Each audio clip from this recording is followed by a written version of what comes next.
तो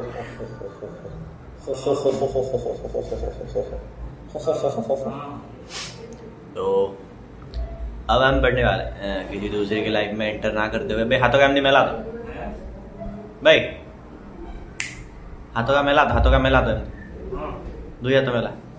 हाँ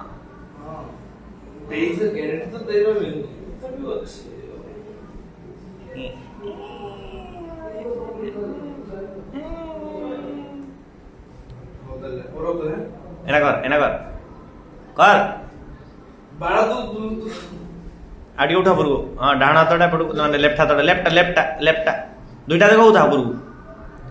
हाँ अबे सिंह भलिया देखा ना आड़ी कर्व कर कर्व भीतर को। हाँ एमती एमती बस।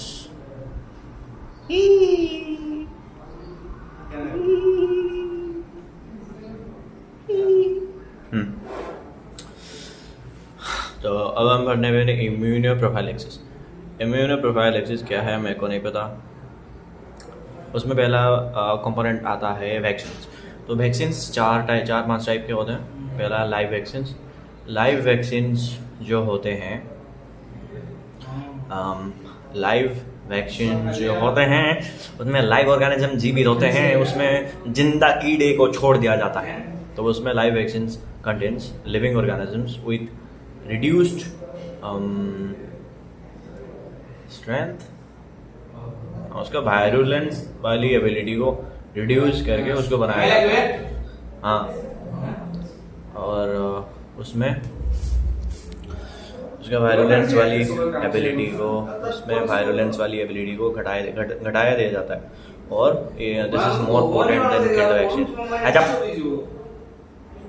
और it has also minor and major components of antigenic ओ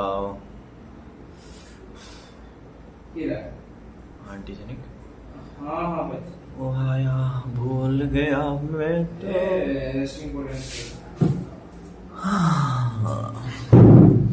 राहों में तेरी मैं जाऊं किधर, तेरे साथ मेरे तो हम सफर। भूल गया।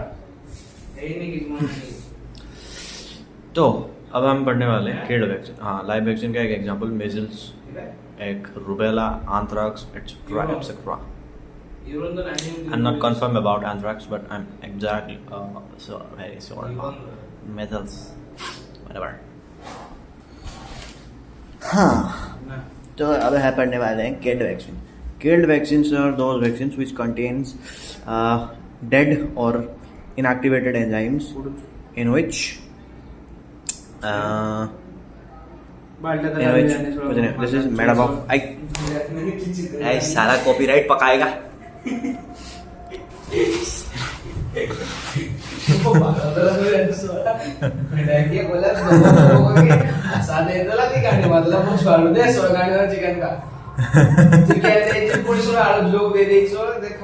बिरयानी देगा बोल के पापड़ दे दिया। पापड़ में लो पापड़। हाँ हाँ तो टॉपिक पे आता है। Killed vaccine prepared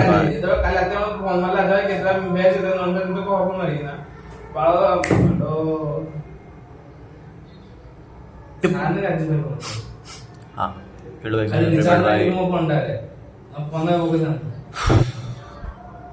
using heat, phenol and formalin. Kill vaccines are like rabies. इसके बाद याद नहीं। हाँ उसके बाद टॉक्सॉइड वैक्सीन्स। टॉक्सॉइड वैक्सीन्स में क्या होते हैं? Toxoid vaccines are contains detoxified toxins which are prepared by bacteria, and these are ready-made antibodies.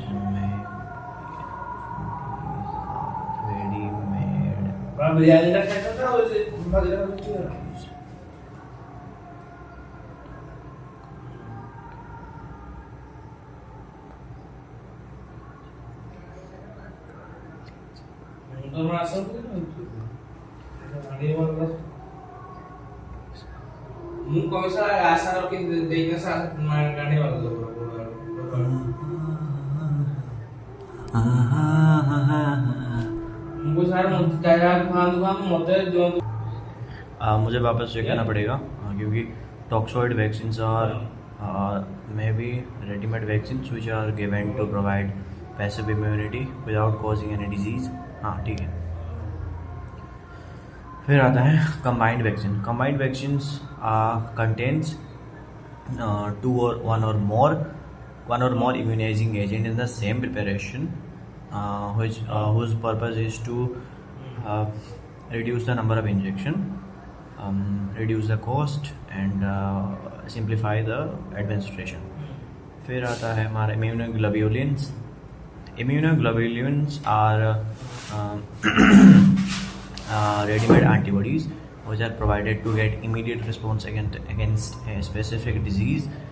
जैसे कि हमारा IgG जो होता है वो क्या करता है, IgG जो होता है वो it crosses the placenta and give the fetus passive immunity. Then IgM, it is the first member to show in when the detection of any foreign bodies occur in the blood. मतलब है कि IgG जो होता है वो placenta के through pass होता है और बेबी को पैसिव इम्यूनिटी प्रोवाइड करता है। और IgM जो होता है वो ब्लड में अगर कोई भी फॉरेन बॉडी दिखाई देता है तो वो ही सबसे फास्ट दिखाई देने वाला सरपंच है। और IgA का काम होता है वो सलाइवरी म्यूकोसल प्रोटेक्शन देता है जो कि प्रेजेंट रहता है tear, saliva and breast milk. और उसके बाद IgD act as an anti-thyroid and anti-insulin antibody। इसके बारे में मैं कुछ नहीं बोलने वाला। उसके बाद IgE, immunoglobulin E act or involved in the allergic reaction। immunoprophylaxis खत्म में भी नहीं, not खत्म। अब क्या है बाकी? हाँ, अब precautions of giving vaccines before giving vaccines. हमें क्या प्रिकॉशंस लेने चाहिए एक वैक्सीन को एडमिनिस्ट्रेट करने से पहले? आई में कुछ ड्रॉप्स डालने होंगे कंजक्टिवा में, और कंजक्टिवा में कुछ ड्रॉप्स डालने होंगे और कुछ serum 0.5 ml of diluted serum intradermally हमें देने होंगे। अगर कोई किसी तरह का circular webs, swelling, allergic reaction अगर होता है, that will be the sign for any allergic reactions. Now availability of the adrenaline preparation। तो अगर किसी तरह का कोई भी एलर्जिक रिएक्शन दिखाई देता है तो हमें तुरंत हमारे पास एड्रेनालिन के 0.5 ml का प्रिपरेशन रेडी रहना चाहिए। तो उसे हम इंट्रामस्कुलर 0.5 ml उसे दे देना चाहिए। हाँ, बाकी एक बार और रिवाइज करना पड़ेगा। हाँ, ये था इम्यूनिटी का टोटल। इम्यूनिटी का पूरा चार्ट बोले तो इम्यूनिटी का पहला है innate immunity and acquired immunity. तो इनेट इम्यूनिटी में आ जाता है हमारा स्पीसीज, इंडिविजुअल एंड रेशियल। तो स्पीसीज बोले तो हर एक मेंबर एक स्पीसीज का जिनमें सेम अमाउंट ऑफ इम्यूनिटी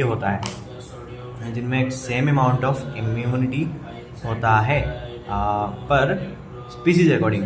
तो एक स्पीसीज अगर मान लो एक्स डिजीज़ के लिए रेजिस्टेंट है, वही एक दूसरी स्पीसीज वही एक्स डिजीज़ के लिए उतना ही ससेप्टेबल होता है, मतलब वो इन्फेक्ट हो जाएगा उस एक्स से, जिससे ये वाली स्पीसीज रेजिस्टेंट है। फिर है रेशियल रेसेस, जैसे कि Algerian sheeps are very resistant to anthrax, where the Indian breed of sheep is not resistant to the anthrax. Immunity also varies from races. Now we have talked about the two races of Indian sheep and Algerian sheep. Now about individual. Immunity also varies according to individuals. Now we will be moving towards the acquired immunity. Acquired immunity also divided into two types: passive and active. Passive means in which there is no energy requirement to give immunity, and active means where there is energy is consumed anywhere to provide you immunity. Active immunity में जाता है natural artificial, and passive immunity में जाता है natural artificial. तो active immunity का natural में जाता है अगर किसी डिजीज होने के बाद हमें जो इम्यूनिटी मिलता है उसे कहते हैं नेचुरल एक्टिव एक्वायर्ड इम्यूनिटी. फिर हमें अगर कोई वैक्सीन देता है और उसकी वजह से हम इम्यूनाइज्ड होने के बाद जो इम्यूनिटी हमारा डेवलप होता है उसे हम कहते हैं आर्टिफिशियल एक्टिव एक्वायर्ड इम्यूनिटी. फिर हमें अगर मदर्स के मिल्क या फिर प्लासेंटा के थ्रू अगर कोई एंटीबॉडी मिलता है, इम्यूनिटी मिलता है, तो हम उसे कहते हैं नेचुरल पैसिव एक्वायर्ड इम्यूनिटी. और अगर कोई रेडीमेड एंटीबॉडी हमारे अंदर इंजेक्ट करा जाता है और उसके वजह से हमें इम्यूनिटी मिलता है तो उसे हम कहते हैं कि आर्टिफिशियल पैसिव एक्वायर्ड इम्यूनिटी. उसके बाद हम पढ़ेंगे कोल्ड चेन. कोल्ड चेन एक सिस्टम है. Cold chain is a system in through which vaccines are transported and stored in a recommended temperature like 2 degree to 8 degree Celsius. The cold chain has many steps like walk in cold. बे भागो सटा से ऊपरोटा.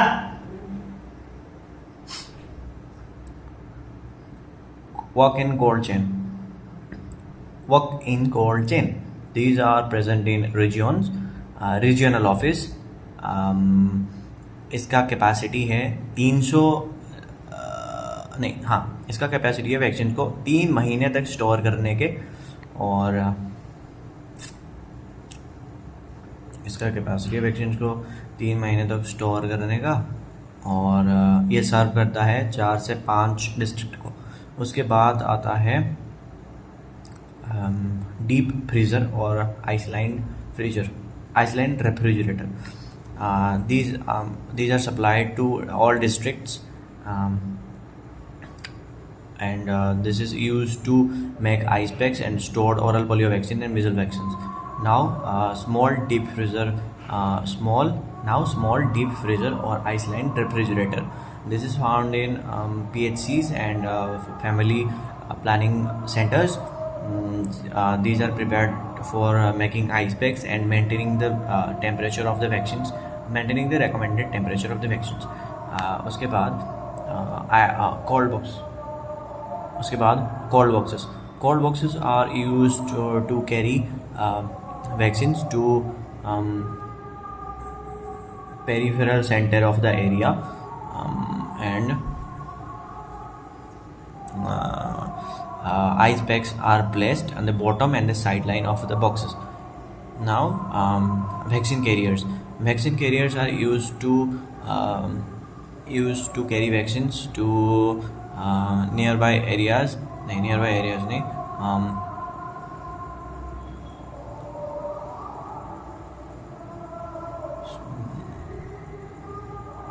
Vaccine carriers are used small sessions. Vaccine carriers are used for small sessions, and these can carry up to 16 to 20 vials of vaccines. उसके बाद day carrier are used to carry small amount of vaccines or nearby places.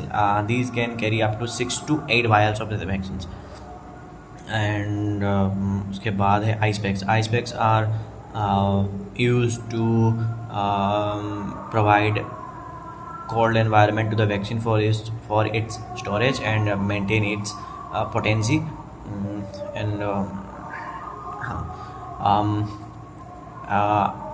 In preparing ice packs, there should be only water without any salt, and if there is any leakage, the ice pack should be discarded.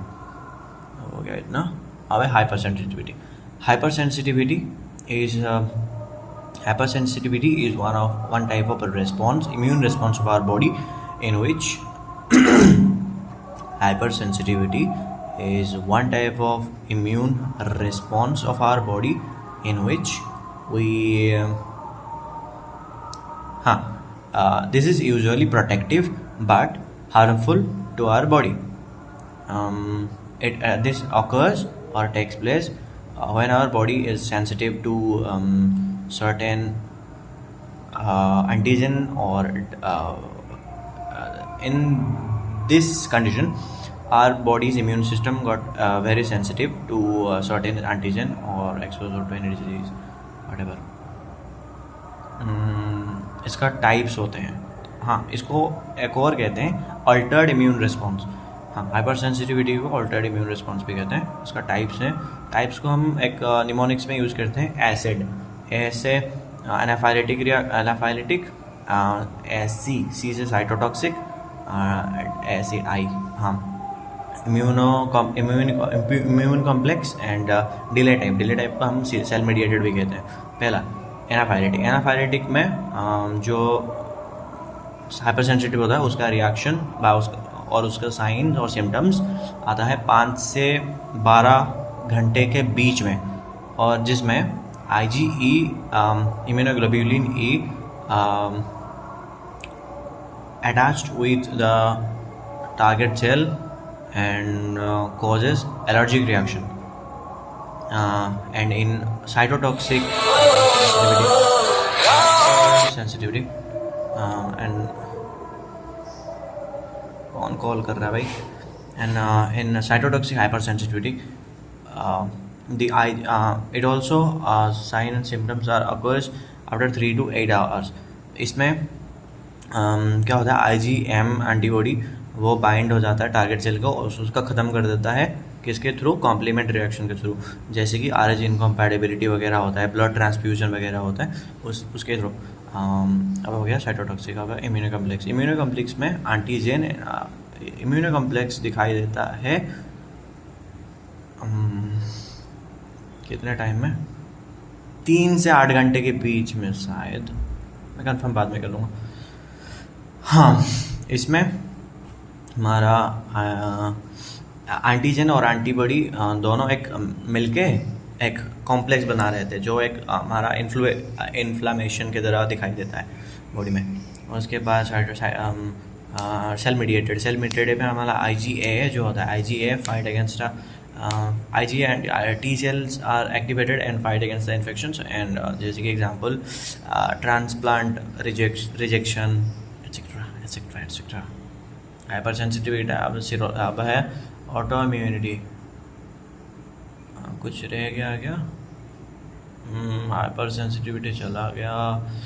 अब है auto immunity. बोले तो auto immunity जब हमारा on immune system starts to attack our own cells and tissues and cause damage and disease, that is called autoimmune disease, autoimmunity. Autoimmunity के कुछ features हैं, जैसे कि high level of immunoglobin deposition in our tissues, presence of auto antibody and accumulation of lymphocytes and plasma cells in our lesions, and this occurs mostly in women, and और कोई features नहीं पता. Serological test. अब है serological test are used to detect antibodies and in serum.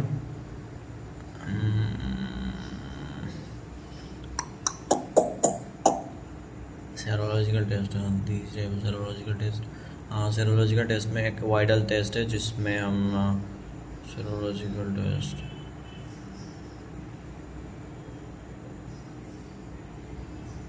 Serological test में जैसे कि हम एक वाइडल टेस्ट है जिसमें हम टेस्ट करते हैं. किसको टेस्ट करते हैं? वाइडल टेस्ट में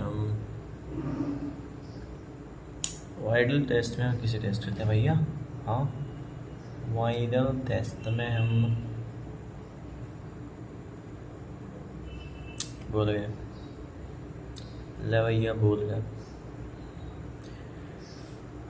वाइडल टेस्ट में हम persistent fever तो Felix whatever it is. Widal test में हम पता नहीं. सेरोलॉजिकल टेस्ट अब हम करेंगे future of history of microbiology में 4 ऑथर के नाम बता के इस वीडियो को आखिर में बंद कर देंगे. तो पहला है Antony van Leeuwenhoek. He is the father of microbiology. he has found the paramecium, amoeba and volvox and east, and he has observed the optic nerve of cow, structure of cotton seed, the muscle fiber, the covering of axon or myelin sheath. The myelin sheath. He has observed the myelin sheath or nerve fiber covering. He also observed the blood flow of the fish cell, blood circulation of human body, etc., etc.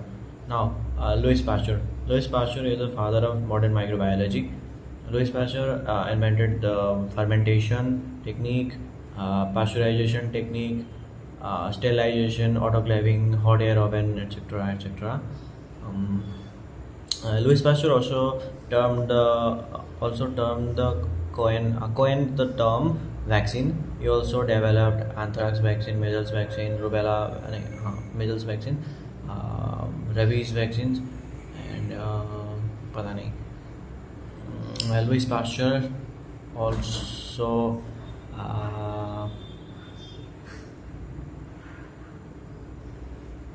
Louis Pasteur ने और क्या किया था. Louis Pasteur पता नहीं, बहुत सारा मैंने कह दिया. अब है Robert Koch. Robert Koch is the father of medical microbiology और father of antiseptic surgery. Robert Koch proven the germ theory of disease. He has given the staining technique of microorganisms under microscope, and he also isolated the Mycobacterium tuberculei and anthrax.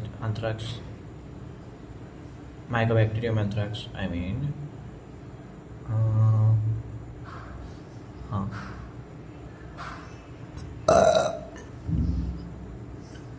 Robert Koch also invented the antiseptic technique, like spraying carboxylic acid before any surgical method in the operation theater. He also discovered Vibrio cholera, given the staining technique. Vibrio cholera. कुछ vaccines भी निकाले हुए थे जिसको मैं याद नहीं, तो गलती से भी नहीं कहूँगा. That's it. हाँ, अब importance of nurses in microbiology. उसमें it helps microbiology helps to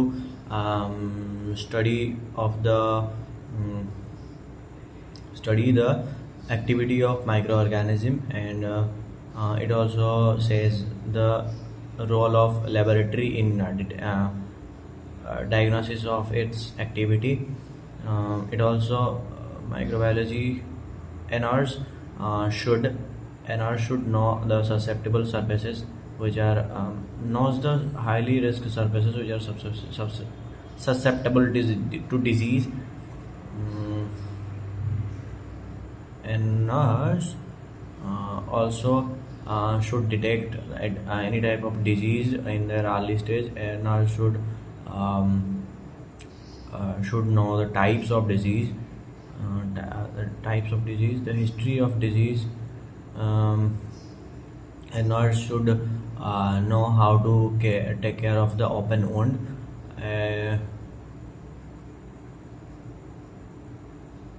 बस इतना ही याद है, बाकी टाइम लगेगा.